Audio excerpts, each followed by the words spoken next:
인공지능 챗봇이 널리 확산되면서 암호화폐 투자 부문에서도 AI 채택이 적극적으로 이루어졌다. 실제로 암호화폐의 오가와 투자자가 AI를 이용하여 가격 변동과 모멘텀을 예측하는 사례를 종종 찾아볼 수 있다.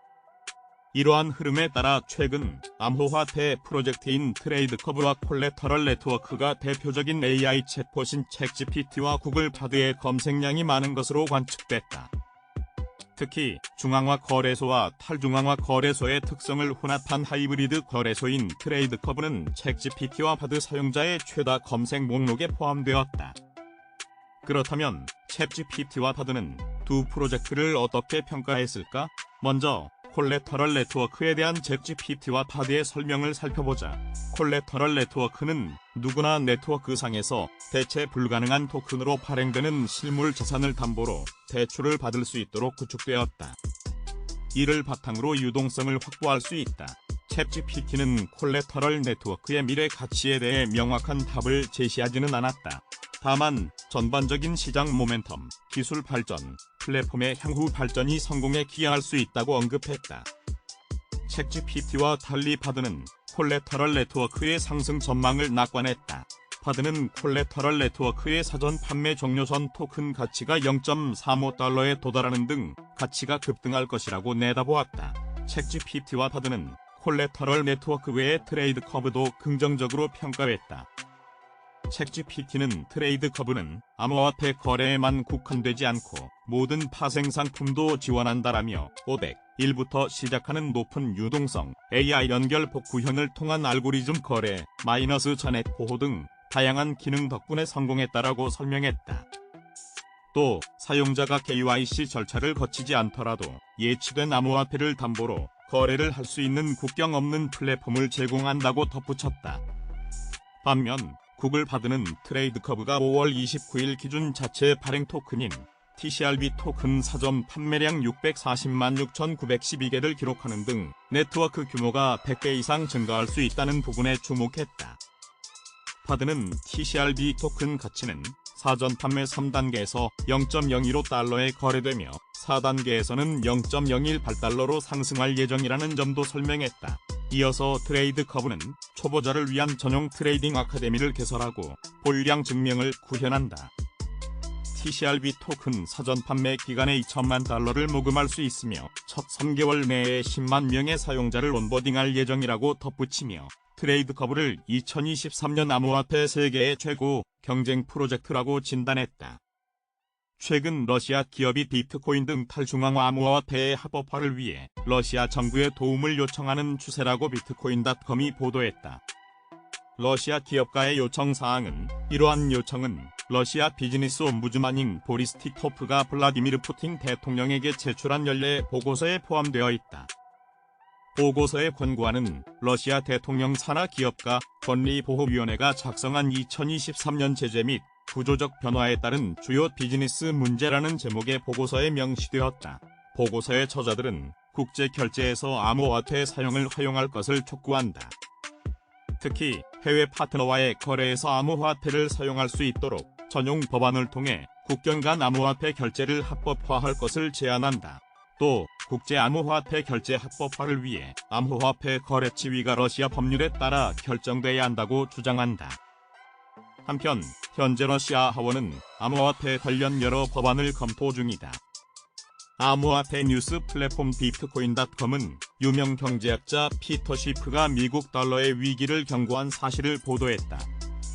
쉬프는 새로운 부채 한도 협상으로 무분별한 정부 지출과 차입은 국가 부채와 미국 달러 위기가 파국으로 치달을 때까지 계속될 것이라고 예측했다. 또한 미국이 국채를 상환하지 못하고 국채 한도를 높이는 것이 문제를 더욱 악화시킬 것이라 주장했다. 쉬프는 부채 한도 협상에서 10년간 절약할 수 있다고 주장하는 1조 5천억 달러는 10년간 재정적자 총액의 5%에도 미치지 못한다. 하지만 이는 비현실적인 장밋빛 경제 가정이 실현될 경우에만 해당되는 이야기이다. 현실적으로 가정한다면 오히려 재정적자가 급증할 수 있다라고 강조했다. 쉬프는 은행 위기보다 훨씬 심각한 금융위기, 대규모 경기 후퇴 및 경제 최악을 경고하면서 미국 달러 평가액의 하락과 경제 최악의 재앙이 닥칠 위험성도 거듭 이야기했다. 쉬프의 경고는 미국 경제가 미래에 대한 불확실성을 안고 있다는 것을 보여준다. 코인저널에 따르면 비트코인 강세론자로 유명한 갤럭시 디지털 CEO 마이클 노보그라스가 비트코인 강세 낙관론을 또 다시 제시했다. 그는 최근 CNBC 방송 프로그램 스쿼크박스에 출연하여 비트코인이 약세 흐름을 보인 것은 대규모 기관 투자자나 대형 투자자의 참여, 구제 때문이라며 위챗의 비트코인과 암호화폐 거래 허용과 홍콩이 규제된 거래소를 통해 개인 투자자의 암호화폐 거래 공식 허용은 의미 있는 결정이라고 주장했다. 이어 미국 연방준비제도의 올해 마지막 분기에 금리 인하를 시작하면 비트코인이 혜택을 받을 것으로 예상한다고 밝혔다. 노보그라츠는 이와 관련 지금 당장 $10,000를 투자해야 한다면 5.0%의 수익률이 보장되는 국채보다 비트코인을 선택할 것이라고 언급했다. 글로벌 암호화폐 거래소 디지파이넥스가 캐나다 규제 당국으로부터 사전 등록 보증 면제 기반 승인을 취득했다고 밝혔다.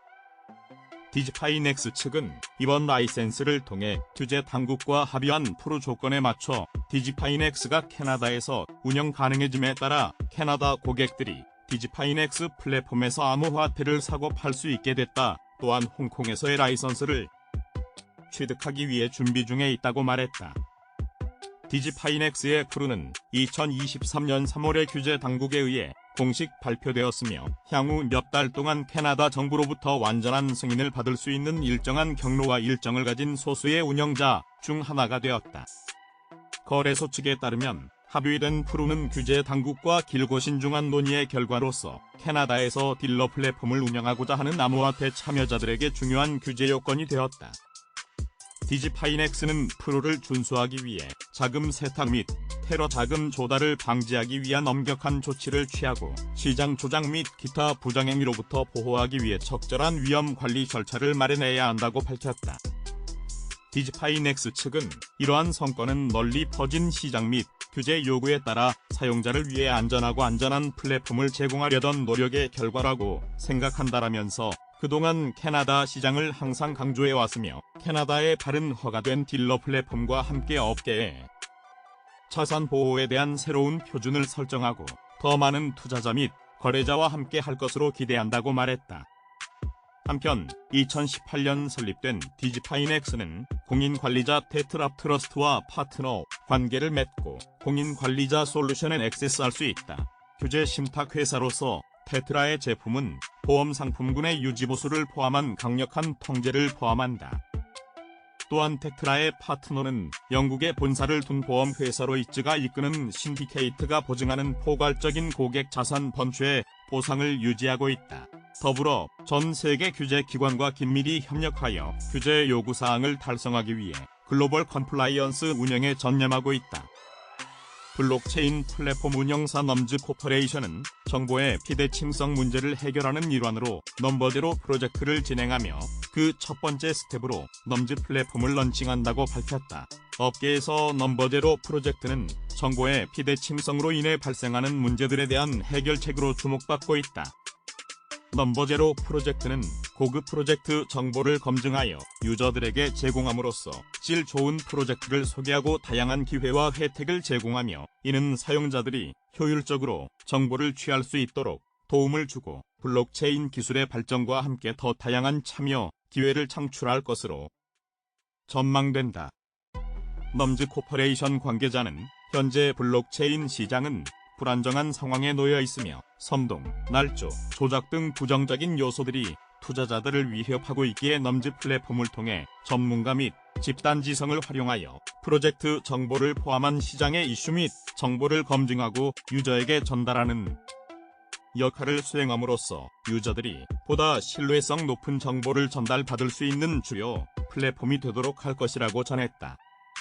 넘버제로 프로젝트는 정보의 비대칭성 문제를 해소하는 데 큰 역할을 하게 될 것이며 기존 블록체인 시장을 포함한 투자 시장에서 정보를 독과점하여 발생하는 문제들이 넘버제로 프로젝트를 통해 어느 정도 완화할 수 있을 것이라는 게 넘즈 코퍼레이션 측의 설명이다.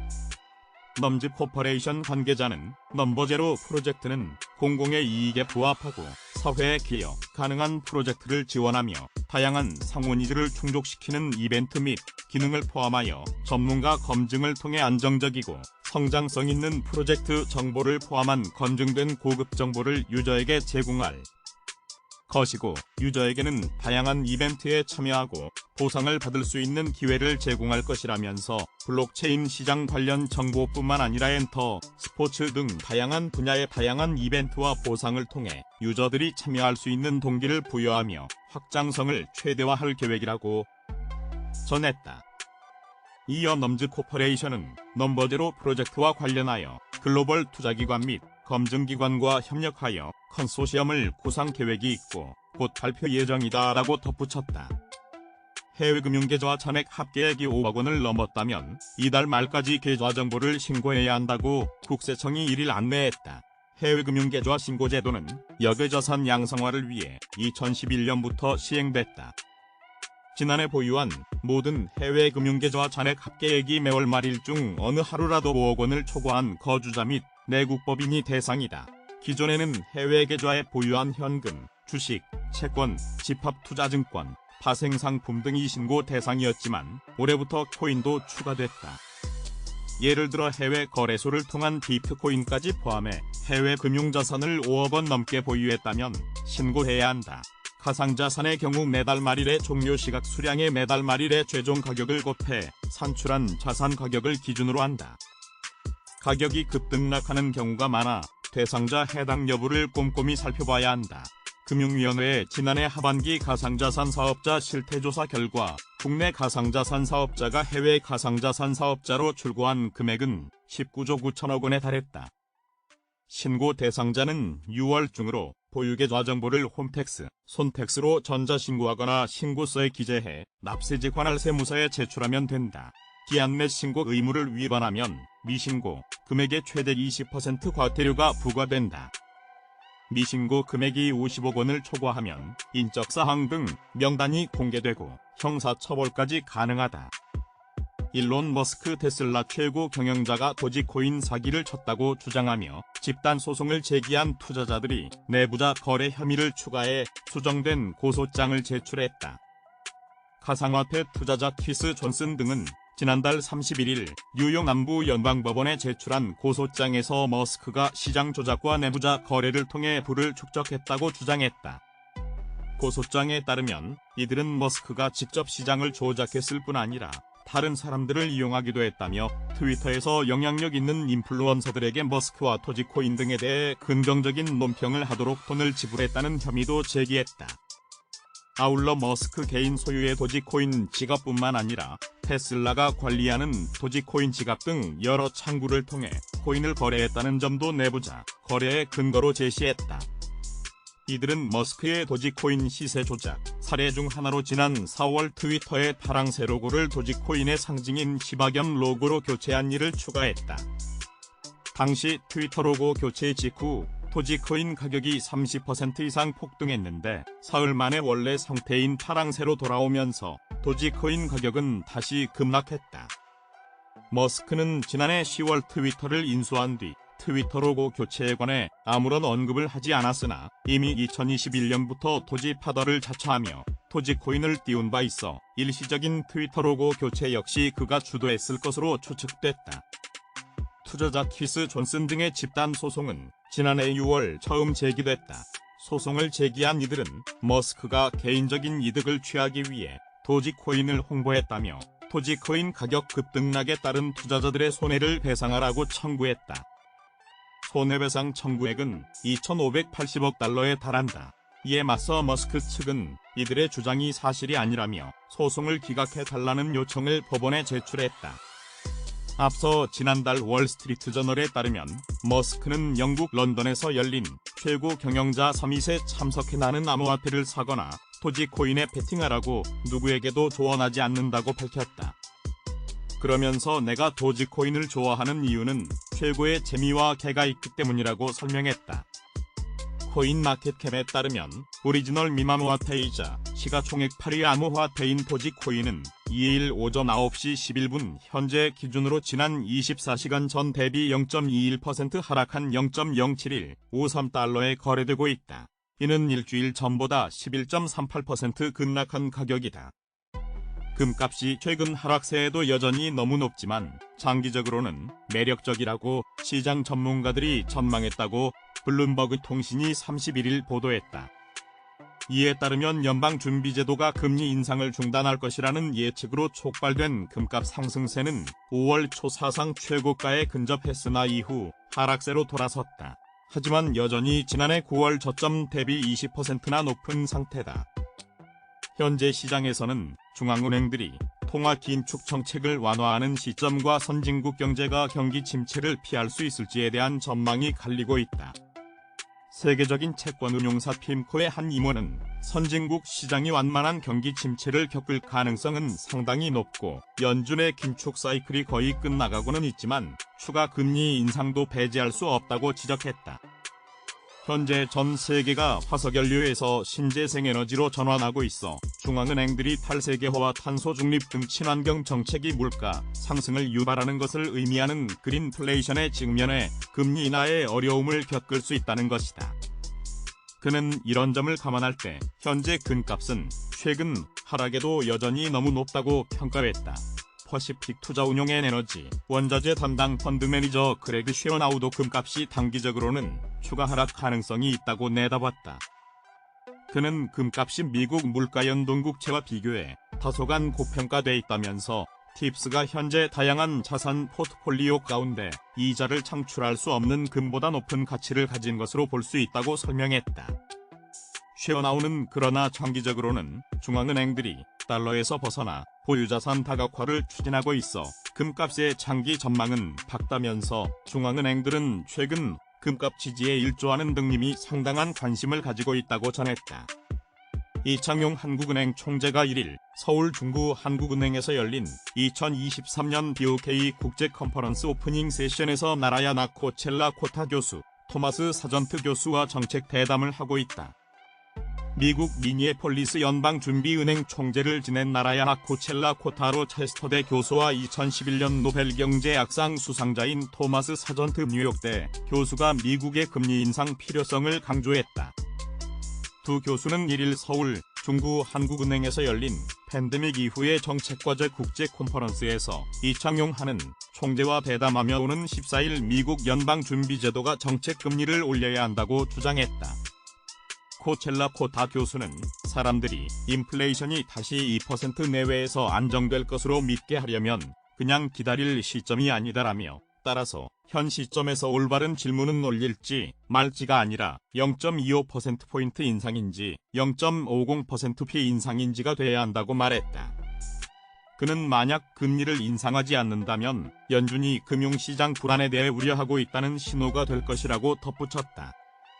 사전트 교수도 큰 폭의 금리 인상을 지지한다며 21세기 들어 중앙은행은 과거에 금기시하던 자산 매입을 정책 수단으로 활용하고 있는데 앞으로는 경제적 충격에 대한 정책 대응에 있어 정부와 중앙은행, 의회의 역할을 보다 명확히 할 필요가 있다고 지적했다.